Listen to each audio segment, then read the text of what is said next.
कबीर परमात्मा के अपने आप उदाहरण देकर कहते हैं कि कबीरा वैद बुलाइया पकड़ के देखी बाँ, और वैद न वेद न जाने ही मेरा करक कलेजे माँ। कहते हैं डॉक्टर बुलाया, डॉक्टर ने नाड़ी देखी, बाँ पकड़ के, पहले ये थे थर्मामीटर हाथ से देखा करते हैं, और वैद कहता है इसका कोई बीमारी नहीं और रोज सूखते आवे।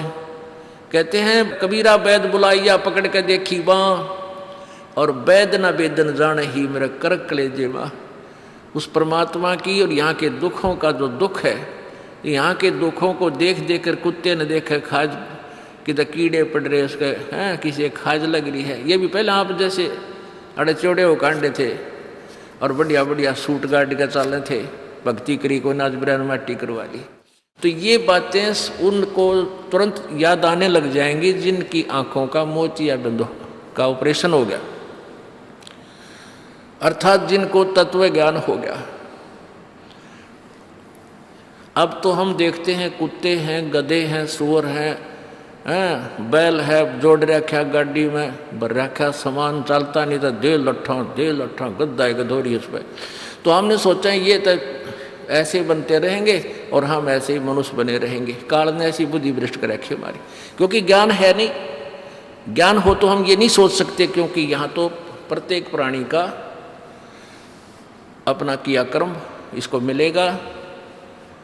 आज मनुष्य है, भक्ति ठीक की नहीं तो अगली योनियों अन्य प्राणियों की योनियों में जाएगा ही जाएगा।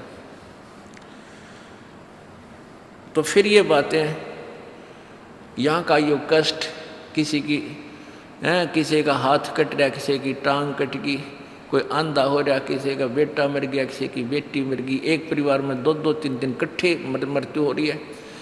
अब उस परिवार के स्थान पर आप अपने को सोचकर देखो जो जश्न मनाने की तैयारी में है, तो फिर ये बकवादें अब पलट जाएंगी। 90% जो हम वेस्ट करते हैं अपना समय इस पेट के लिए और इस संसारिक इन बकवादों को जोड़ने के लिए, ये 90% अपने आप शांत हो जाएगी। ना दहेज लेंगे ना देंगे। किसी के 2 कन्या हो जाती है, उसको नींद आनी बंद हो जाती है। ऐसा हमने अपने आप एक मकड़ी वाला जाल फैला के आप पे फंस बैठे उसमें दहेज के चक्कर में, क्योंकि हमें ज्ञान नहीं। हम किसी से आज पैसा लेते हैं, अगले जन्म में वो पैसा वापस देना पड़ेगा। किसी ने मान ले किसी को दबाव देकर दहेज का पैसा ले लिया, या वैसे 2 नंबर के काम करते ले लिया, लेकर दिया नहीं, अगले जन्म में वो पूरा करना पड़ेगा। किसी का गधा बन कर देना पड़ेगा, किसी का भैंस बन कर देना पड़ेगा, और या फिर अगले जन्म में वो दामाद बन कर ले जाएगा जिसको आज तुम दामाद बन कर ले रहे हो। तो इस पंगे में अनजान व्यक्ति दिया करे। परमात्मा ने जो आपको देना है वही देना है, आपके प्रारब्ध में लिख रखा है। उसमें आप अगर फेरबदल करने की चेष्टा करोगे दूना दुख उठाओगे। फेरबदल भी परमात्मा ही कर सकता है। शास्त्र अनुसार साधना करने से आपके भाग्य में ना होगा वो पुण्य, और परमात्मा करवा कर या अपने कोटे से देकर आपको यहाँ होटल वाली सुविधाएं अवश्य देगा, पर अधिक नहीं मांगनी चाहिए। तो ऐसे नानक साहब जी से किसी ने प्रश्न किया, क्योंकि नए नए भक्त बहुत जाते रहते हैं। कहते हैं हे गुरुदेव, हे परमात्मा, आप हमें कभी खुश नजर नहीं आते, आप खोए खोए से रहते हो। तो नानक साहब जी कहते हैं भाई क्या बताऊं। कहते हैं ना जाने काल की कर डारे, और किस विध ढल जा पासावे, और जिनाते सरते मौत खुड़क दी उनानू केड़ा हासावे। कि 1 सेकंड का पता नहीं यहाँ के बिजली गिर जा और कहाँ गिर जा। जैसे सन 2000 की बात है, पूरा भारतवर्ष गणतंत्र दिवस 26 जनवरी मना रहा था। उधर से गुजरात के अंदर एक जबरदस्त भूकंप आ गया। लाखों व्यक्ति अपने ही मकानों के नीचे जो 3-3 4-4 मंजिल के सारा जीवन पीढ़ी 2 पीढ़ी लाख का बनाकर उसमें जश्न मना रहे थे, उन्हीं के नीचे दब के और लाखों व्यक्ति मर गए। सुबह सुबह का समय, छुट्टी का दिन, और सारे घर में सेट थे। काल ने किसा दाव लगाया। तो यहाँ परमात्मा कहते तुम तो बालक हो, बालक कति डरते नहीं जरा से भी। डर जब हो जब आपको ज्ञान हो, और ज्ञान हो सत्संग से। सत्संग मान का समय नहीं कि तो और बकवाद हो रही हो, देख लो दुनिया इकट्ठी हो जा। और यहाँ कितने भक्त आ पाते हैं, जो आ पाते हैं वो बहुत महान और पुण्य आत्मा है, उनके पिछले संस्कार इतने ज़बरदस्त हैं कि उनको प्रेरित करके लाते हैं, वो परमात्मा की रजा होती है उनके ऊपर। तो क्या बताते हैं, न जाने काल की कर डारे, और किस विध ढल जा पासावे, और जिना ते सरते मौत खुड़क दी, उन्होंने केड़ा हासावे। अब फिर पूछते हैं क्या प्रभु आप सदा ऐसे ही रहते हो? प्रश्न किया किसी ने नानक जी से। नानक साहब ने कहा कि भाई मुझे भी खुशी होती है, लेकिन वो खुशी हम ऐसे प्रकट नहीं करते जैसे अनजान लोग करते हैं, नाचे कूदो या हा हा हा दांदरे काटे। नहीं, अंदर ही होता रहता है हमारे जो कुछ होता है। कहते हैं साध मिले साड़ी शादी होंदी, साध मिले साड़ा शादी होंदी, और विछड़ जा दिलगिरी वे, अखदे नानक सुनो जहाना मुश्किल हाल फकीरी वे। कि तुम भक्तजन जब आते हो मेरे पास सत्संग सुनने के लिए, और जो उपदेश ले चुके हैं, और फिर वो सारे के सारे रह कर मेरे पास आ रहे हैं, तो मुझे बहुत खुशी होती है। उस दिन हमारे विवाह होता है, शादी होती है, समागम होता है, चहल पहल होती है। और जब तुम चले जाते हो, विछड़ जा दिलगिरी वे, तुम चले जाते हो जब मुझे दुख होता है। क्यों होता है कि तुम काल के उसमें पहुंच चले जाते हो, क्योंकि भक्त कम होते हैं और काल प्रेरित व्यक्ति ज़्यादा होते हैं। मुझे ये डर लगा रहता है कि कहीं ये भोली आत्मा उन काल के दूतों का ना फंस जा, और उनकी बातों माँ के भक्ति ना छोड़ दे, इनकी दुर्गति ना हो जा। जब तुम ठीक ठाक वापस आ जाते हो सभी, तो मेरी आत्मा खुश होती है। उस दिन मेरी खुशी का कोई ठिकाना नहीं होता, लेकिन वो होती है अंदर ही अंदर, लोग दिखावा नहीं होता। साध मिले साड़ शादी होंदी, और विछड़ जा दिलगिरी वे, अखदे नानक सुनो जहाना मुश्किल हाल फकीरी वे। भाई कहते हैं भक्ति करना बहुत मुश्किल है। मुश्किल इन काल के दूता ने बना दी, जनता ज्ञानहीन कर दी। जो भक्ति नहीं करते वो तो सीधे काल के जाल में हैं ही। जो भक्ति करने की चेष्टा करते हैं तो किसी का तो पति लाठी ठाए पाओगा, तो उसके पति ने कोई और इंजेक्शन ला जाएगा। यो कि होया भाई हम भी तो नाम ले रहे हैं, हम वहाँ जाते हैं, हम तो 6 महीने साल में कभी कभी जाते हैं, और आप कहते हैं 10वें दिन भाग लेते हैं। तो भगत ने नाम ना ले रखा तो वो परेशानी पैदा करेगा ही करेगा। किसी की पत्नी ने नाम नहीं ले रखा, भगत ने ले रखा है, तो वह सींग पिनाए पावेगी। किसी के कहने सुनते जानते क्या सुनी घर में होगी। काल न तक करवाना है कि किसी प्रकार ये वहाँ जाना छोड़ दें, तेरे जाल में फंसे रहें। इसका तो पूरा प्रयत्न रहेगा। लेकिन पुण्यात्मा यु ज्ञान रूपी ढाल आपको इसलिए दी जाती है कि अपना बचाव करो, और भक्ति मत छोड़ना चाहे कुछ भी हो। आप पुण्यात्माओं अपने घर के काम में, ठीक है, पति पत्नी बच्चे सब कोई कार्य करना है तो सब मिलकर सलाह बनाकर कर लें, बहुत अच्छा होता है। उसमें कोई हानि लाभ भी हो जाती है तो विशेष दुख नहीं होता। उसमें अवश्य राय एक दूसरे की लेकर काम कर लेना चाहिए। और जब आता आत्म कल्याण का समय, उसमें किसी की राय की आवश्यकता नहीं। मान लीजिए आपने नाम लेना है और आपका पति नाट्य है, तो नाट्य जाएगा। ये अपने जीवन का सौदा तुमने खुद सोचना होगा, इसमें किसी की राय की आवश्यकता नहीं। आपने नाम लेना, आपकी पत्नी मना करती है तो करन दे, इसमें किसी की सलाह लेने की जरूरत नहीं, चाहे कोई राजी रहे चाहे नाराज रहे। यदि मीराबाई उस समय ये सोचती कि तेरी माँ क्या कहेगी, तेरे पिता क्या कहेगा, ये समाज क्या कहेगा, तू मंदिरों में जाती है, क्योंकि उस समय ठाकुर समाज अपनी बहन बेटियों को घर से नहीं निकलने देते थे, पर्दों में रखते थे। लेकिन मीराबाई बालक नहीं रही थी, समझदार थी। वह उसको पता था कि आज तो मैं लोक लाज कर मैं आकर भक्ति नहीं करूँगी और फिर कुतिया बनकर बाजार में आंडूंगी, कोई मेरी इज्जत का रक्षक नहीं मिलेगा। तो ये ज्ञान से ही ऐसी दृढ़ता आती है। संघर्ष किया और सफल हुई, क्योंकि मालिक के नाम पर जो संघर्ष करते हैं सच्चे दिल से हृदय से, उनकी परमात्मा मदद किया करता है। ये पिछले इतिहास देख लो। क्या बताते हैं? मात पिता सुत स्त्री आलस बंधु कान, संत दर्श को जब चले ये अटकावे आण। मात पिता सुत पुत्र को कहते हैं। स्त्री जैसे कोई बालक हैं 15, 16, 10 वर्ष के, वो माता पिता के अधीन होते हैं। और बच्चे का समझ में आ गई और माता पिता मना करते हैं तो उनके अधीन है वो। और बच्चे जवान हो गए, बूढ़ा बुढ़िया का समझ में आ गई, फिर वो बालक बाधा करेंगे, वो रोकते टोकते हैं। तीसरा दिन चल पड़ते हो, किराया कितने डावा फलाना है, यानी कुछ न कुछ बाधा कर सकते हैं। किसी का पति बाधा कर सकता है, किसी की पत्नी बाधा कर सकती है। जब भक्ति की तरफ अग्रसर होता है या सत्संग में आने की तैयारी करता है। या फिर आलस बंधु कान, आलस माने आप ढीले गोडे छोड़ दे, फिर देखांगे इबका नहीं जाता, सर्दी घनी है, गर्मी घनी है। और या बंधु कान, लोक लाज, इनके कारण ये है भक्ति में बाधक। अब क्या बताते हैं परमात्मा? मात पिता सुत स्त्री आलस बंधु कान, संत दर्श को जब चले ये अटकावे आण।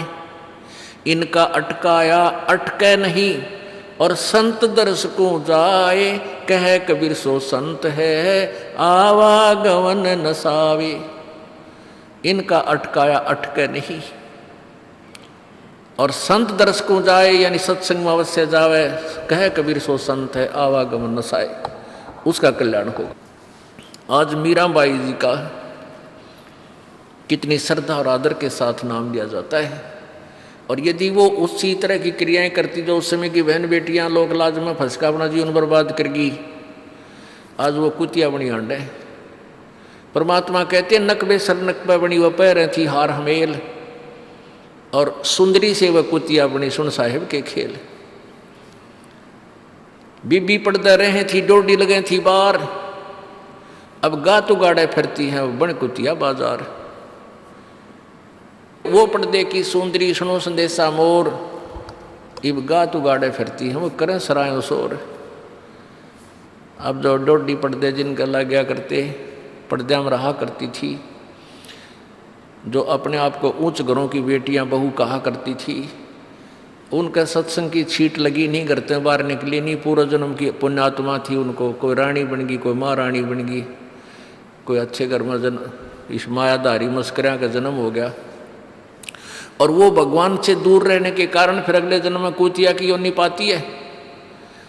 तब तो पर्दों में रहती थी, उंगली भी ना दिखने देती, किसी बाहर कहीं हमारी बेइज्जती ना हो जा, मेरी पत्नी जो है सत्संग में चलेगी तो इज्जत का नाश हो जाएगा। और वह इज्जत फिर उगाड़ी अंडा है कुतिया बनकर।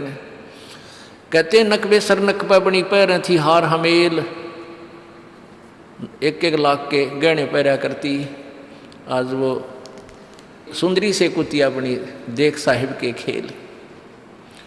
तो पुण्यात्मा ये इन बातों से डर लगना चाहिए। इन बातों से डर लगने लगेगा, मालिक में रुचि बनेगी और भजन करने को दिल करेगा।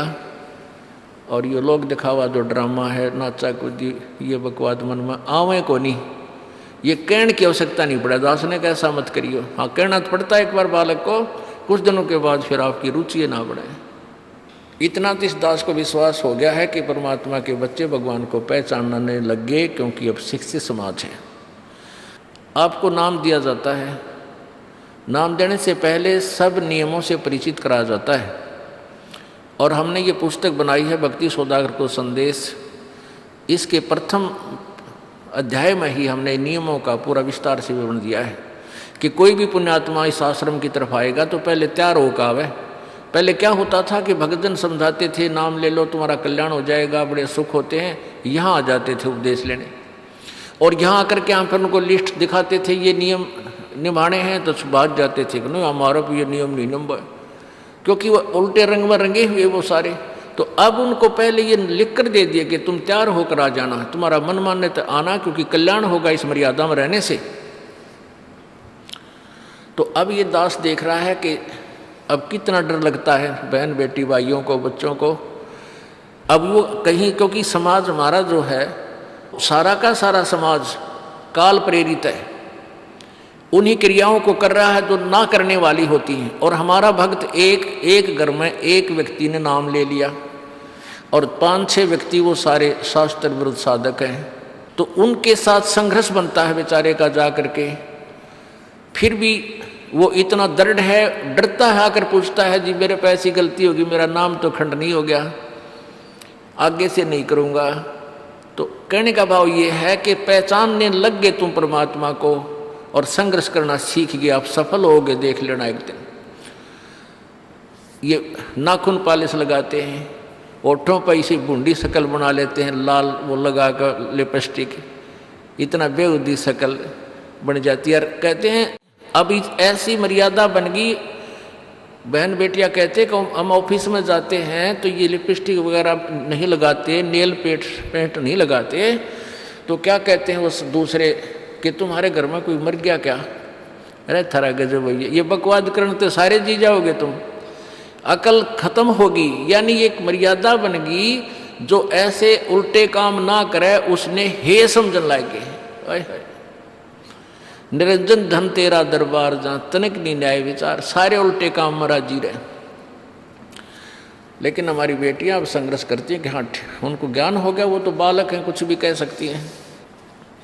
तो अब हम सबको बताते हैं ये ऐसा नहीं करना, क्योंकि पहले हमारा ज्ञान गाँव में ज़्यादा चला था। इस दास ने गाँव में जाकर प्रचार किया, तो वहाँ तो ये था को ना लिपस्टिक का फंड था, ना कोई नाखून पालिश लाया करती, मेहंदी मुंदी ला लेती, तो यार वो भी मना कर दिया हमने, समझा दिया कि इसका कोई फ़ायदा नहीं है, अपना भक्ति करो। तो वो तो सब एक साधारण सी बात ही छोड़ छाड़ दी। अब शहरों में फैल गया परमात्मा का जो ज्ञान है। अब शहरों से जो बेटियां आती हैं वो सारे तो नाखुना निशी बुरे हाल तो सनाए पाओगी। और इधर बिहार में तो और बेगन हो रहा कति बुढ़ी बालक सारे लाल ये नाखुना न कति न कुसुती तरह पेंट करके लाओगे, न चमकान दे। अब इनको समझाना पड़ता है कि ये नहीं करोगे तो मान जाते हैं कि नहीं आगे नहीं करेंगे हम, क्यों इनकी आवश्यकता भी क्या है? भगवान ने जो कितने सुंदर नाखून पहले बना के दे रखे, इन पर क्या फायदा और बकवाद करने की? तो मालिक ने जो अंग दे रखे हैं वो बहुत अच्छे बना के दे रखे हैं, इसमें हमको फेरबदल करें, ये हमारी वो लोग दिखावा मेकअप है, इसकी हमें आवश्यकता नहीं। अब तो हम आपको बता रहे हैं, समझा रहे हैं पहली बार, फिर आप पे सियाने हो जाओगे, आपकी अब पर रुचि ना करे। जैसे नानक साहब कहते हैं, ना जाने काल की कर डारे, किस विध डल जा पासा वे, जिना के सरते मौत खड़क दी नानू के डांसा वे।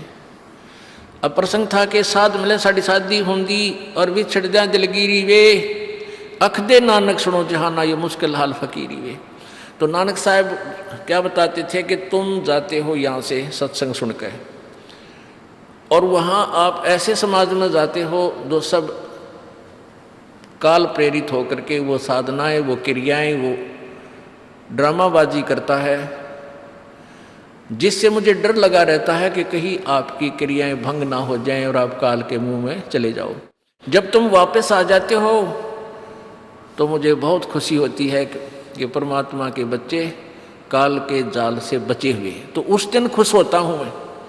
और तुम चले जाते हो तो मेरी एक तो वो ज्ञान कि यहाँ काल का लोक है, ना जाने कब जाना पड़ जावे, इस कारण से डर से अपनी भक्ति करता रहता हूँ।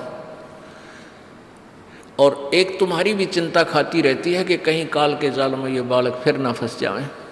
तुम वापस आ जाते हो एज इट इज, तो फिर मेरी खुशी का ठिकाना नहीं रहता। साध मिले साड़ी शादी होंगी, साध यानी साधु संत, ये भक्त आप साध हो, साधु माने जो साधना कर रहा है, और साधु सोए जो सीधा चाल है, यानी जो और लोग दिखावा बकवाद नहीं करता, शराब मांस तम्बाकू नहीं पीता, और मेकअप वगैरह शरीर के वापस जरूरत नहीं। कहते पति भरता भावानी चोम चटक श्रृंगार, जो पति भरता यानी जिसने केवल अपने पति से ही लगा हुआ है, फिर उसने बकवाद करने की क्या आवश्यकता है? तो कहने का भाव यह है कि हम सच्चे ढंग से जब लगेंगे, फिर हमने अब तो इच्छा ना हो किसी वस्तु की। परमात्मा कहते हैं इस काया का गर्व ना करियो के काला के गोरा रे, और बिना भजन इसका कुछ काम ना आवे, चाहे एतर छड़को चारों ओर रे। ये शरीर क्या है, ये गोरा दिखा है चाहे काला किसी का, इसने थोड़ा सा छोल के देख लो, एक जैसा कोबाड़ सब में भरा पड़ा है। ये ऊपर पालिश का फर्क रखे, और इससे नाम अच्छा बूंदा मान लेते हैं। नहीं, ये चाहे काला है चाहे टेढ़ा बेढ़ा है, चाहे किसा बूंदा काना लंगड़ा है, इसमें जब भक्ति कर गया वो सफल है, और इस मेकअप में लग गया रहा वो असफल है, चाहे वो कितना सुंदर दिखता हो। तो पुण्यात्मा परमात्मा कहते ये मिट्टी है, इस मिट्टी से हमने लाभ उठाना है, इसे सोना बनाना है, भक्ति रूपी धन कमाना है, तो इसी से कमाया जाएगा। अब प्रसंग है कि जूठे सुख को सुख कहे, ये मान रहा मन मोद, ये सकल चबीना काल का, कुछ मुख में कुछ गोदी। अब परमात्मा आप बताओ, मैं आकर के बोली आत्माओं हमें जगा रही है, हमने काल के कुएं की भांग पी रखी है, यहाँ की मान बढ़ाई और इस माया की। कबीर परमात्मा कहते हैं कबीर ये माया अटपटी या त्रिगुणमयी माया, ब्रह्मा विष्णु महेश के द्वारा जो हमारे अंदर प्रेरणा कर रखी है, त्रिगुणमयी माया के विषय बता रहे हैं। कबीर ये माया अटपटी सब घट आण अड़ी, किस किस को समझाऊं ये तो कुएं भांग पड़ी। अब किस किस ने समझावा, सब एक तरह की भांग पी के एक जैसे विचार, एक जैसे बोल, एक जैसा ज्ञान इन्होंने ग्रहण किया हुआ है, और ये दास सच्चा ज्ञान सुनाता है इसका विरोध करते हैं, इसको जल्दी समझ नहीं पाते, क्योंकि इनको इस माया रूपी और अज्ञान रूपी भांग का नशा हो रहा है। तो परमात्मा कहते हैं कबीर ये माया अटपटी सब घट आण अड़ी, और किस किस न समझाऊं या तो कुएं भांग पड़ी, यानी सब ने एक जैसा ही ज्ञान ग्रहण कर रखा है, सबके एक जैसे विचार हैं। अब झूठा सुख कौन सा है, इन कार कोठियों को हम अपना मानते हैं, संतान संपत्ति को अपना मानते हैं। इसका उदाहरण आपको दे दिया। परमात्मा कहते हैं राम नाम कड़ुआ लगे और मीठे लागे दाम, दुविधा में दोनों गए भाई, माया मिली ना राम। माया तो मिले को नहीं, यानी मान लीजिए आपके पास अरबों संपत्ति अरबों हो भी गई तो वह तेरी नहीं, आपको 2-4 रोटी सुबह 4 रोटी शाम है, और एक वर्ष में गणे 4 कपड़े कुर्ते पजामे बहुत, एक वर्ष में खत्म। अब पाटे को नहीं, ऐसा काम रह रहा आजकल, और 2 जोड़ी चप्पल कुर्ते जूते, और एक खाट का स्थान, एक चारपाई आ जा, गणित 2 आ जा, जितने एक परिवार एक व्यक्ति को एक चारपाई। कहने का भाव यह कि ऐसा सीमित सा मकान, इतने की आवश्यकता आपको है, और बाकी पैसा आपके पास उसने के सिर में मारोगे, क्या करोगे उसका। अब या तो कि तो बकवादा में लावेगा, कि तो शराब पीवेगा, कि तो और कोठी खरीद कर गिर देगा, उस पर कोई कब्जा कर लेगा, फिर लट्ठा मुकदमे होंगे, या कोई ले लेगा रिश्तेदार या कोई मित्र बन कर फिर देखो ना, फिर खेचा तानी रात ने नींद आओ ना, वह रखेगी बगन में पात्रे, वो माया तने जीर्ण नहीं दे। और माया तो परमात्मा कहते हैं इस जीव की सबसे बड़ी शत्रु है, जो भगवान से दूर करे। अभी झूठे सुख को सुख मान लिया, कार कोठी होगी, बढ़िया व्यापार बिजनेस या कोई नौकरी होगी, तो भगवान से 100 कोस दूर है वो प्राणी। कोई एक आध पुण्यात्मा इसे प्रेरणा होकर आ जाता, वो तो फॉर एग्जाम्पल होते हैं। तो परमात्मा कहते हैं इसे सुख का आग लगे जो भगवान से दूर करे। परमात्मा कहते हैं वो दुख अच्छा हमारे लिए जो परमात्मा के चरणों में हमें लगाए रखे। कबीर साहब कहते हैं सुख के माथे पत्थर पड़ो जिससे नाम रट देते जावे, और बलिहारी वो दुख जो पल पल नाम रटावे। कि हे परमात्मा इसे सुख की हमने जरूरत नहीं, जो भगवान से दूर करे।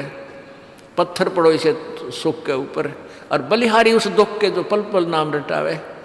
जैसे भक्त नाम ले रखा किसी ने और उसको कोई पीड़ा हो जाती है, चिंता शुरू हो जाती है उसको, ये भगवान कदे कैंसर ना हो जा, ये परमात्मा कोई और ऑपरेशन ना बन जा। तो वहाँ तक जाता है जहाँ डॉक्टर के पास, और भगवान याद रह कर आता है, और वहाँ जाकर डॉक्टर करता है अल्ट्रासाउंड और एक्सरे वगैरह करके बता देता है कि आपको ऐसी कोई खास बीमारी नहीं है, नॉर्मल सी है, ये दवाई लो ठीक हो जाएगी। उसके बाद फिर परमात्मा के गुण कितने गाता है वो।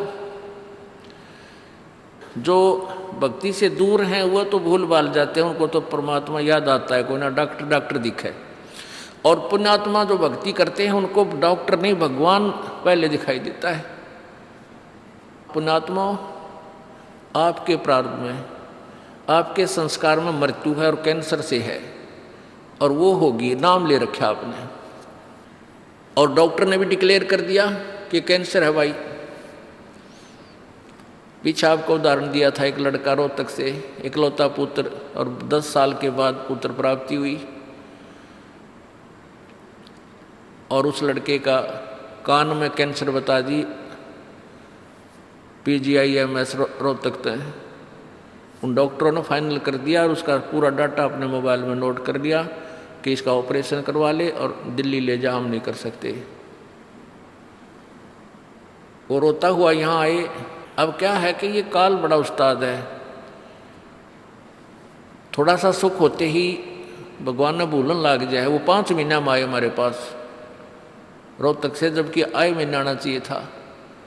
5 महीने में पता करा भाई कितने दिन में आए, वो 5 महीने वाला गेला। हमें भी ज़्यादा खींचातानी करें भाई इतना लेट क्यों हो गया, तो भगवान ने नहीं चाहिए तो फायदा क्या होगा। ये कुदरती है, जब इस महीने 2 महीने में आपका प्रेरणा नहीं उठी, लोर नहीं उठी आने की, तो फिर भक्ति कहाँ चल रही है आपकी। बंधन तोड़ कर आ जाओगे जिसके अंदर भक्ति चल रही है, चाहे कितनी दूर भी क्यों नहीं है इंसान। भारत में कोई दूर थोड़ा, कोई वीज़ा थोड़ा बनवाना दोबारा आने के लिए, और वो भी नहीं आ पाते हैं, फिर भक्ति नहीं चल रही उनकी। तो फिर रो दोनों, और लड़का भी रो और उसकी पत्नी भी रो, उसका बाप भी, दोनों। वो लड़का छोटा ही था, 12-13 साल का। कहने लगे जी कैंसर बता दी, हमारा इकलौता पुत्र है। बुरा हाल, मेरी नहीं सुने, रोए रो। वहाँ बेटा बात सुनो, आप दोबारा चेक कराओ और पूरी श्रद्धा रखना मालिक में। आप दोबारा ऑपरेशन कराने से पहले चेक जरूर करा लेना, ऑपरेशन नहीं मना करता मैं, और ऑपरेशन भी मालिक की दया से सफल होया करे इसी बूंदी बीमारी का।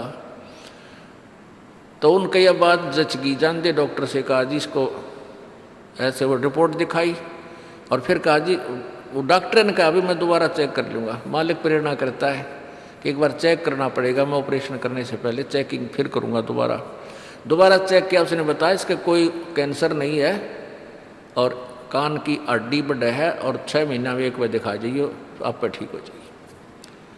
अब पुण्यात्माओं, अब उस परिवार को भगवान कितना प्यारा लगेगा, कितनी श्रद्धा बढ़ेगी।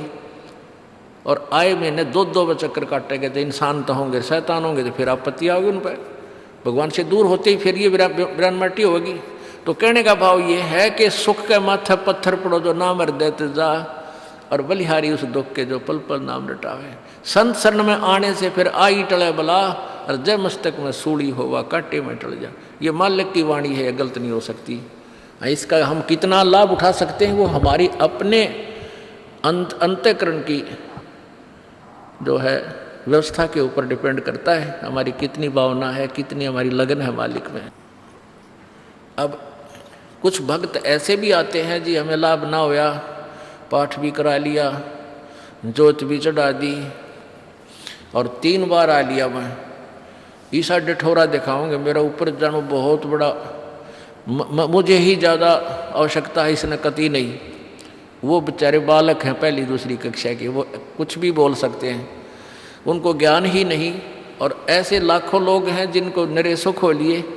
तो परमात्मा तो वही है, एक ही ट्रांसफार्मर में तो सबको कनेक्शन दे रखा है, और जिसके पंखे कूलर चल रहे हैं वो भी उसी लाइन से जुड़े हैं, और जिनके नहीं चल रहे हैं वो भी उसी लाइन से जुड़े हैं। तो उनका कोई कनेक्शन डिफेक्टिव है, उसको फिर चेक कराएं, लाइट पावर वही है। कहते हैं सतगुरु के दरबार में कमी काहे की ना, अंसा मौज नहीं पावता तेरी चूक चाकरी में। कि इस परमात्मा के दरबार में किसी चीज़ की कमी नहीं। और परमात्मा आपको बताते हैं कि यदि तुझे लाभ नहीं मिल रहा तेरी चूक चाकरी में, आपके अंदर कोई श्रद्धा में कमी है, आपकी भावना में कमी है, या आपका कनेक्शन लूज है, आपका कनेक्शन कट ऑफ हो गया, वह पावर आ नहीं रही। इस परमात्मा कबीर जी के शब्द कोश में असंभव शब्द नहीं है। इस कबीर परमेश्वर की डिक्शनरी में इम्पॉसिबल वर्ड नहीं है, ये वो भगवान है। अगर आप ये वीडियो YouTube पर देख रहे हैं तो हमारे चैनल को सब्सक्राइब करें और बेल आइकन को दबाना ना भूलें। अगर आप Facebook पर ये वीडियो देख रहे हैं तो हमारे पेज को लाइक करें।